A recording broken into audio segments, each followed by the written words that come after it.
Hey guys, what's up? Sil here, and throughout the week I'm going to be doing these little gameplay commentary things, gameplay commentaries is what I'm going to call it, because there's not going to be a final savecast this week, so I'm just going to talk about it on my own and release them, and this whole thing takes me about like an hour and a half to do, so it's not that big of a deal.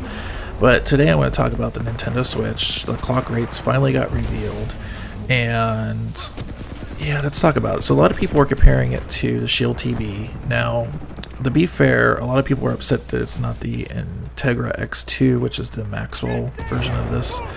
And to be honest, Nvidia had said on their post that they were using the latest technology, and the latest technology at the time of that post was Pascal. The X1 was out, it was announced, it was on its way. So we all just assumed that's what it was, and that sounded really cool. It meant that even on like low power mode, that box could have been like around 650 gigaflops to a teraflop on, docked. And to me, that's powerful enough to at least squeeze most of what these consoles are pushing out at decent 30 frames a second frame rate for third party.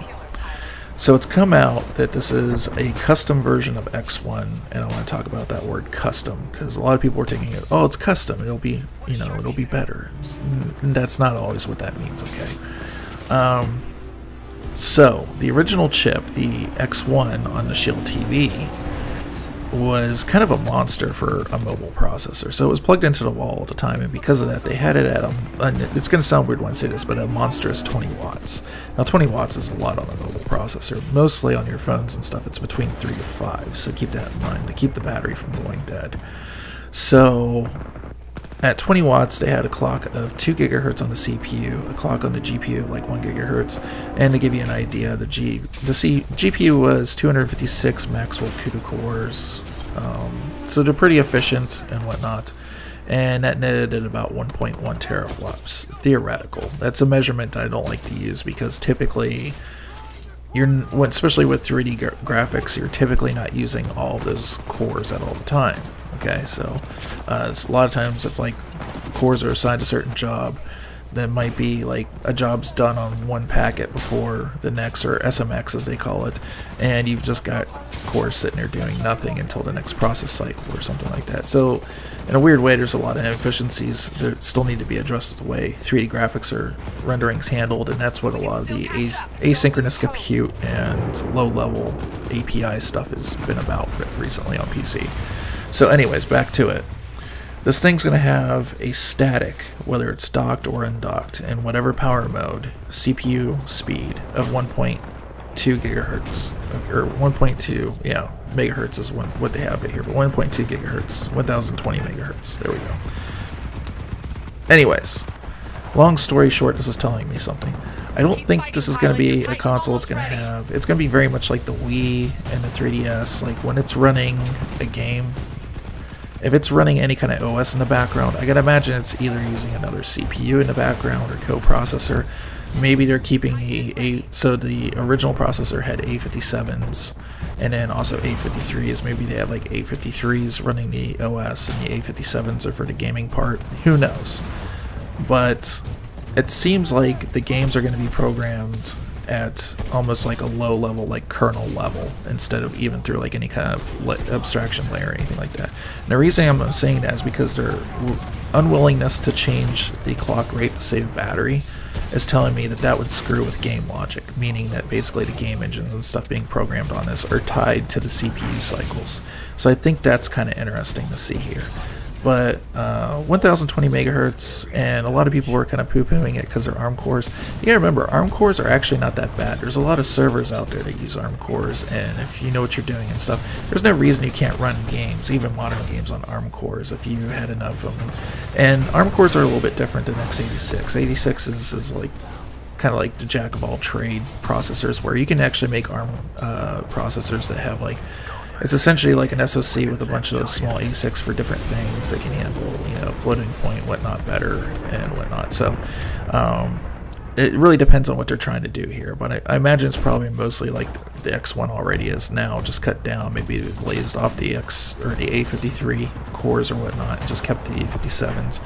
That's what they could mean by custom. The other thing is this chip also originally in the Shield TV used DDR4, believe it or not.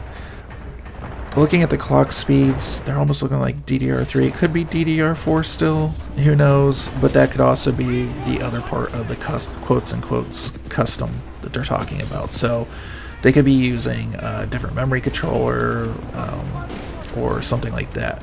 So custom doesn't always necessarily mean a good thing, and that's something I want people to think about here, okay? Now, the GPU clock speeds are kind of sad to me, honestly, but understandable. So something I didn't really think about now until this came up was the fact that this thing is going to be on undocked, regardless whether you want to or not. It's going to be running at 307.2 megahertz is what they have, and just rounded down, Nintendo's 307 megahertz. So 307 megahertz pretty much, it puts this thing in Nintendo Wii U territory. So undocked, it's not much more powerful than the Wii U, meaning the screen is, people were just deducing the screen is probably 720. I think that's probably a safe bet now.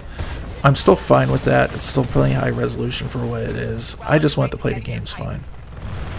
However, I do think at this low undocked state, I think you can pretty much kiss a lot of third-party support, at least with the games that we're used to seeing on PlayStation, Xbox, pretty much goodbye. Like the indie stuff and all that, run on this fine, and I hope Nintendo does a better job of like supporting indie developers and saying, hey, our games are on here and all that gobbledygook, because they've been kind of, they've done better during the Wii U generation, but they could go lots better supporting these guys, advertising their games are on there and stuff like that.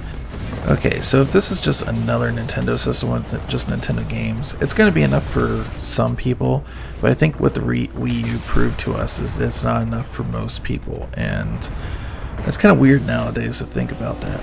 But this thing really has to support other games and whatnot, and really the only way developers are going to support this is if it starts selling like gangbusters. A lot of people are like, oh, it's going to be popular, because there's no guarantee of that, and I think most game systems live or die by their games. That's just what every single time we learn by this.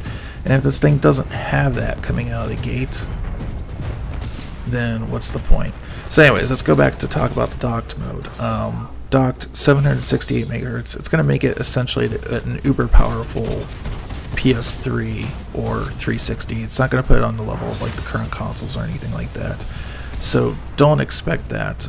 But it should be good enough. And like some older games that were on the last generation, if there's some like classics, if they're smart to bring like games like, say, weird stuff like Catherine and stuff like that over that a lot of people didn't play, or Ni no Kuni or something like that.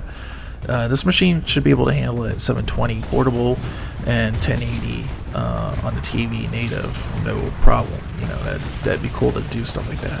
Newer stuff, probably not going to look so good on this console, and that's going to be a question of like how much do you care about that. If you did, there's obviously other situations out there where you can get stuff like a PC or the PS4 Pro if you want to stay on consoles or something like that, if you really gave a crap that much. So that's another question here. I think Nintendo games are going to be 60 frames regardless if they're portable, not portable, whatever. Nintendo's always done a great job of programming to their hardware. However, having Ubisoft out there and saying that this thing's great, and some other developers, is pretty good. However, keep in mind, Ubisoft said the same thing about the Wii U and then dropped support pretty quickly, and also the Wii too. That's where Raving Rabbids and all that stuff came from. So Ubisoft just has a history of kind of like propping up Nintendo, and you obviously don't want to step, or in this sense, bite the hand that feeds you, because you need to, like, this is a good place for a lot of developers to go to make extra money, especially the indie guys, because this power is not really going to affect them that much.